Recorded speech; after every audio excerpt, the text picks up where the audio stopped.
बिस्मिल्लाहिर्रहमानिर्रहीम। अस्सलाम वालेकुम स्टूडेंट्स। तो आज हम पढ़ेंगे क्लास 9 की मैथ्स में चैप्टर 9 एक्सरसाइज 9.2 का क्वेश्चन नंबर 9 है हमारे पास। फाइंड बी, हमने बी की वैल्यू को फाइंड करना है such that the points A B and C, तीन पॉइंट्स हमारे पास गिवन है, are vertices of right angle triangle. इनकी तीनों पॉइंट्स हमारे पास किस चीज़ के वर्टिसेस हैं? राइट एंगल ट्राइंगल के, यानी कि जिसमें 90 डिग्री का एंगल होता है विद ए पॉइंट के ऊपर आपके पास कितने डिग्री का एंगल है? 90 का। मीन्स अगर हमारे पास एक ट्राइंगल है राइट एंगल ट्राइंगल, तो यहाँ पे 90 का एंगल होगा और ये बाकी दो पॉइंट जो है इसके बी एंड सी हैं। और इसमें हम तीन डिस्टेंस फाइंड करेंगे, A B, B C and A C. ठीक है स्टूडेंट्स, तो यहाँ पे हम कैलकुलेट कर लेते हैं। और इससे पहले हमने क्वेश्चन में ये भी पढ़ा था कि आपके पास राइट एंगल ट्राइंगल पे पैथागोरस थ्योरम अप्लाई होता है। ठीक है स्टूडेंट्स, सो पहले तो हम ये तीन डिस्टेंस कैलकुलेट कर लेते हैं। सोल्यूशन, यहाँ पे हम पॉइंट्स लिख लेते हैं। ए पॉइंट है हमारे पास 2 बी, इसी तरीके से बी पॉइंट है हमारे पास 5 5 एंड सी पॉइंट है हमारे पास -6 0 का। ठीक है, तो पहले हम फाइंड कर लेते हैं ए बी का डिस्टेंस। तो यहाँ पर हम क्या लिखेंगे? फर्स्ट वी फाइंड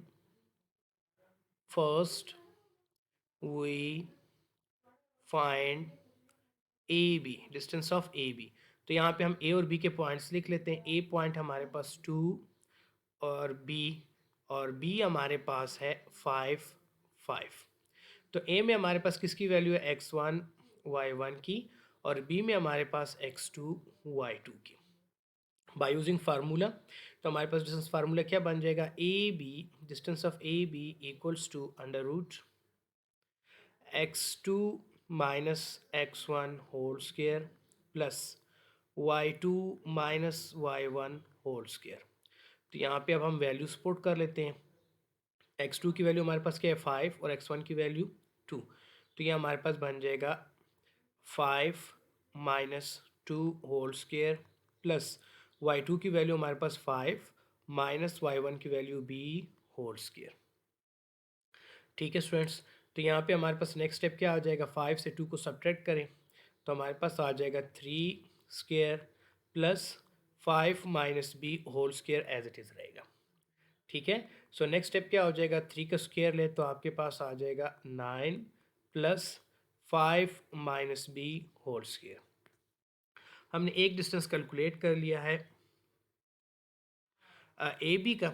अब सेकंड हम यहाँ पे डिस्टेंस कैलकुलेट करेंगे बी सी का। तो यहाँ पर अब आप देखिए, now we find B C, now we find B C, distance of B C. तो यहाँ पे हम बी और सी के पॉइंट्स लिख लेते हैं। बी पॉइंट है हमारे पास 5 5 और सी पॉइंट है हमारे पास -6 0। तो अब x1 की वैल्यू हमारे पास क्या है? 5, y1 की वैल्यू 5 और सी में हमारे पास x2 y2 की वैल्यूज़ है।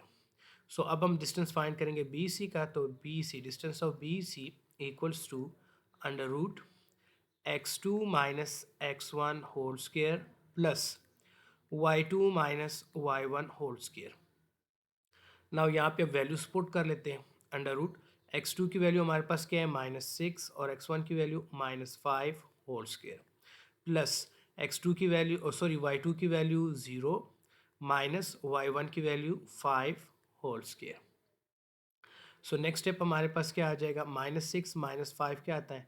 -11 whole square plus -5 whole square. ठीक है, सो -11 का स्क्वायर क्या आएगा? 121 प्लस -5 का स्क्वायर लेंगे तो क्या आ जाएगा? 25 अंडर रूट। और इन दोनों को जब हम ऐड करेंगे तो हमारे पास क्या आ जाएगा? Under root 146।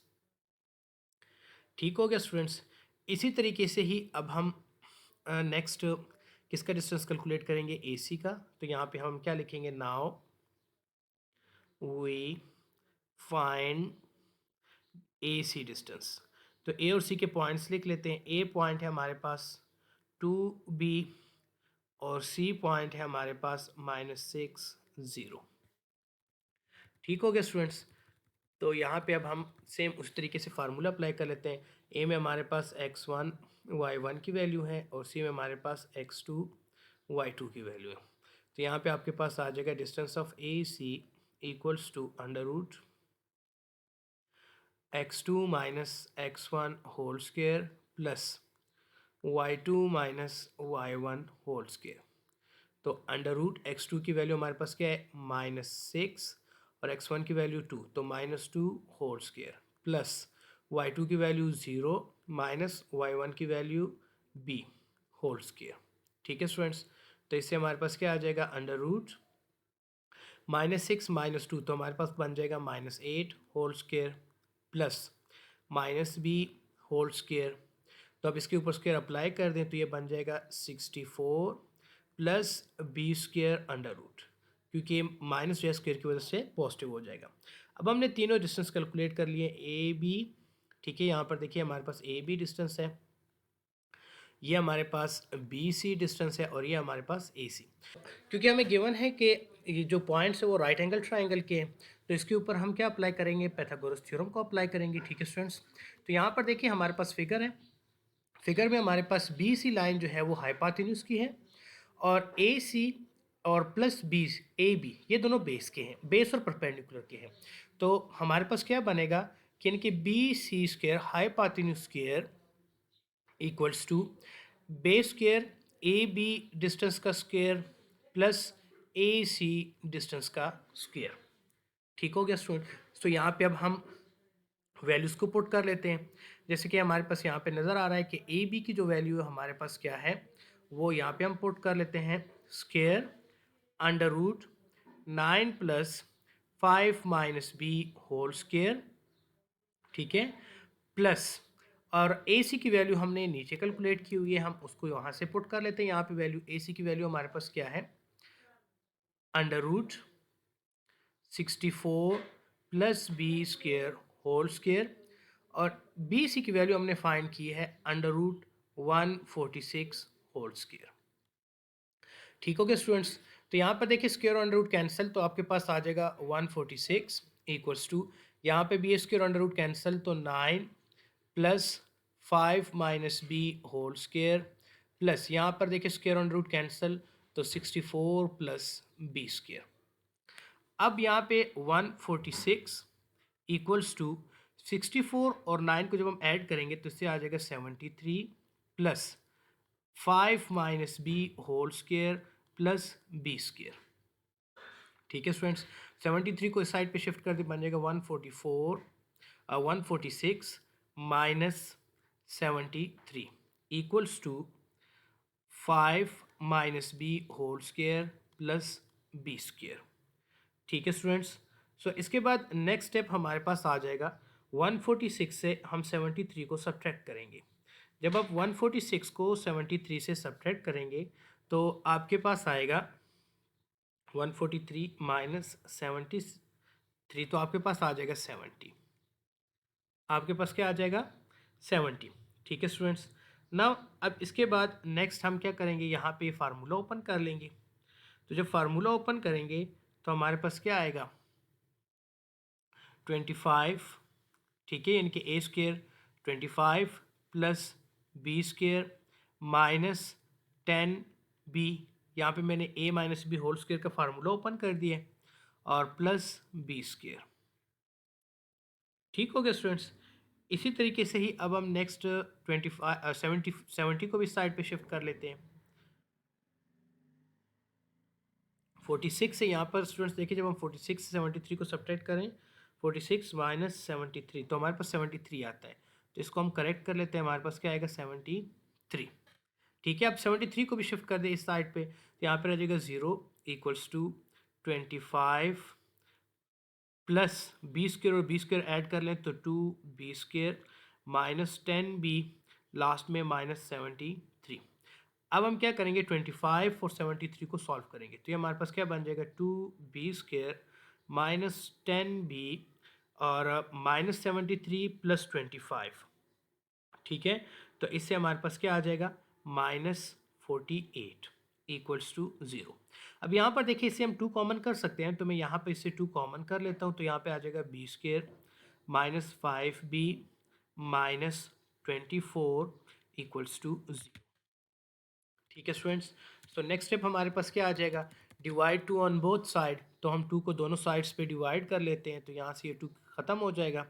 हमारे पास रह जाएगा B square minus 5b minus 24 equals to 0। अब इसको हम 7 प्रोडक्ट रूल अप्लाई करेंगे। ठीक है स्टूडेंट्स, तो यानी कि 7 प्रोडक्ट रूल, जैसे कि हमें पता है कि फर्स्ट और लास्ट को हम मल्टीप्लाई करते हैं, तो हमारे पास आ जाएगा 1 मल्टीप्लाई 24 इक्वल्स टू 24, और 8 थ्री ज़ार हमारे पास क्या आता है 24। हम 8 के साथ माइनस का साइन लगाएं और 3 के साथ प्लस का साइन लगाएं, तो हमारे पास आएगा -5। तो इसके जो फैक्टर बनेगा वो -8 + 3 बनेगा। तो ये क्या बन जाएगा B square minus 8b plus 3b minus 24 equals to 0। First two term से b को कॉमन कर ले तो बन जाएगा b -8 प्लस लास्ट 2 से 3 को कॉमन करें तो b -8 इक्वल्स टू 0। ठीक है स्टूडेंट्स, सो नेक्स्ट स्टेप आपके पास क्या आ जाएगा। अब एक ब्रैकेट में हम b + 3 को लिखेंगे और एक ब्रैकेट में b -8 इक्वल्स टू 0। अब इन दोनों फैक्टर्स को इक्वल्स टू 0 कर दे सेपरेटली, तो ये आपके पास क्या आ जाएगा b+3 इक्वल्स टू 0 और b -8 इक्वल्स टू 0। तो यहाँ से हमारे पास b की वैल्यू क्या आ जाएगी -3 और यहाँ से हमारे पास b की वैल्यू क्या आ जाएगी +8। तो ये हमारे पास b की वैल्यूज़ आ जाएंगी।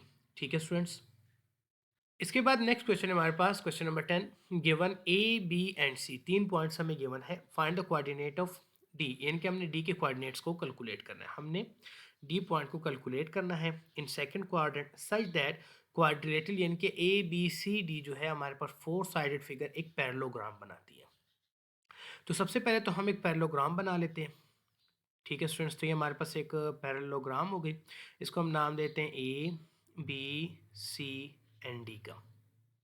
ए पॉइंट हमें गिवन है जो कि -4 -2 है। बी पॉइंट भी हमें गिवन है 1 -3। सी पॉइंट भी गिवन है 3, 1 और डी पॉइंट को हमने फाइंड करना है। इसकी जगह हम लिख लेते हैं एक्स और वाई। अब अगर स्टूडेंट्स हम इन पैरेललोग्राम का डायगोनल ड्रॉ करें, यानी कि एक डायगोनल हमारे पास ए सी आ जाएगा और दूसरा डायगोनल हमारे पास बी डी आ जाएगा, तो ये दूसरे को इस पॉइंट के ऊपर कट करते हैं, इनके मिड पॉइंट के ऊपर कट करते हैं। तो इससे एक हमें ये पता चलता है कि यहाँ पे हम मिड पॉइंट का फार्मूला अप्लाई करेंगे। और दूसरी बात, क्योंकि दूसरे को एक दूसरे को इंटरसेक्ट करते हैं इस पॉइंट के ऊपर, यानी कि मिड पॉइंट के ऊपर, तो हमेशा mid point of A C, यानी कि ए सी डायगोनल का वो इक्वल होगा mid point of B D diagonal के। ठीक है स्टूडेंट्स, तो इसका मतलब ये हुआ कि हमें मिड पॉइंट फार्मूला अप्लाई करना है, एक बार ए सी के ऊपर और एक बार बी डी के ऊपर। हमने ये दो मिड पॉइंट्स फाइंड आउट करने हैं। तो यहाँ पर देखिए सोल्यूशन, सबसे पहले तो हम अपने गिवन पॉइंट्स को लिख लेते हैं। ए पॉइंट है हमारे पास -4 -2, बी पॉइंट है हमारे पास 1, -3, सी पॉइंट है हमारे पास 3, 1 और डी पॉइंट है हमारे पास x, y। ठीक है, तो पहले हमने मिड पॉइंट ए सी का फाइंड करना है ना, तो यहाँ पे हम first we find mid point of A C. ठीक है, तो यहाँ पर हम ए और सी के पॉइंट्स लिख लेते हैं। ए पॉइंट है हमारे पास -4 -2 और सी पॉइंट है हमारे पास 3, 1। तो ए में हमारे पास x1 y1 की वैल्यू होती है और बी में हमारे पास x2 y2 की। तो मिड पॉइंट फार्मूला क्या बन जाएगा, mid point of A C equals to x1 + x2/2 y1 + y2/2। ये हमारे पास मिड पॉइंट का फार्मूला है। अब यहाँ पे हम वैल्यूज पुट कर लेते हैं। तो x1 की वैल्यू हमारे पास क्या है -4, x2 की वैल्यू है हमारे पास 3, तो यहाँ पर आ जाएगा -4 + 3/2 y1 की वैल्यू हमारे पास क्या है -2 + y2 की वैल्यू हमारे पास क्या है 1/2। तो नेक्स्ट आपके पास क्या आ जाएगा, इस 4 और 3 को सॉल्व कर ले तो इससे आ जाएगा हमारे पास -1/2 और यहाँ पे -2 + 1 से भी हमारे पास क्या आ जाएगा -1/2। तो ये हमारे पास mid point of A C आ जाएगा। अब हम फाइंड करेंगे mid point of B D का। ठीक है, तो यहाँ पे हमारे पास क्या आ जाएगा, अब हमने किसका मिड पॉइंट फाइंड करना है, बी डी का, तो हम बी पॉइंट लिख लेते हैं। बी पॉइंट है हमारे पास 1, -3 और डी पॉइंट है हमारे पास x, y। तो यहाँ पर देखिए बी में हमारे पास x1 y1 की वैल्यू और डी में हमारे पास x2 y2 की वैल्यूज आ जाएंगी। अगेन अब हम मिड पॉइंट का फार्मूला अप्लाई करेंगे, ठीक है। तो यहाँ पर आपके पास देखिए mid point of B D, तो फार्मूला क्या है हमारे पास, x1 प्लस x2/2 और y1 प्लस y2/2। तो अब यहाँ पे x1 की वैल्यू हमारे पास क्या है 1 और x2 की वैल्यू x है, तो ये बन जाएगा 1 plus x over 2 comma y1 की वैल्यू हमारे पास क्या है -3 प्लस y2 की वैल्यू y ओवर 2। तो ये हमारे पास इसका मिड पॉइंट आ जाएगा। एज अब यहाँ पर हम क्या लिखेंगे, as B D and A C intersect each other, so mid point of A C equals to, equal होता है हमारे पास mid point of B D, ठीक है स्टूडेंट्स। तो यहाँ पे ए सी का मिड पॉइंट हम पुट कर लेते, क्या है ए सी का जो मिड पॉइंट है हमारे पास -1/2 -1/2 इक्वल्स टू बी डी का हमारे पास जो मिड पॉइंट है 1 प्लस x/2 -3 प्लस y/2, ठीक हो गया। तो अब यहाँ पर देखिए ये भी हमारे पास एक्स, ये कंप्लीट ऑर्डर पेयर होता है ना, एक ऑर्डर पेयर हमारे पास में फर्स्ट वैल्यू एक्स की और सेकंड वैल्यू किसकी होती है, वाई की। तो यहाँ पर भी ये एक्स और वाई की वैल्यूज़ है, यहाँ पर भी एक्स और वाई की वैल्यूज़ है। तो हम कंपेयर कर सकते हैं ना इस वैल्यू को विद दिस, यानी कि एक्स को एक्स के साथ अगर कंपेयर करें 1 plus x/2 equals to -1/2 comma ये सेकंड y वाली वैल्यू इस y के साथ कंपेयर होगी, तो ये बन जाएगा -3 प्लस y/2 इक्वल्स टू -1/2। तो इसको हम आगे फर्दर सॉल्व कर लेते हैं। तो हमारे पास क्या आ जाएगा, ये 2 और ये 2 तो कैंसिल हो जाएंगे ना, मल्टीप्लाई 2 ऑन बोथ साइड, तो हमारे पास रह जाएगा 1 प्लस एक्स इक्वल्स टू -1। 1 को राइट साइड पे शिफ्ट करें, सो x इक्वल्स टू -1, तो x की वैल्यू आ जाएगी -2। इसी तरीके से यहाँ पे भी इसको सॉल्व करें, तो ये 2 और ये 2 तो cancel, -3 plus Y equals to -1, ठीक है ना। अब इसको शिफ्ट कर दे to the right hand side, minus को, तो बन जाएगा y equals to -1 plus 3, so y equals to 2। तो हमारे पास डी पॉइंट जो है वो डी पॉइंट में x और y की वैल्यू क्या है, एक -2 है और दूसरी वैल्यू 2, ठीक है स्टूडेंट्स।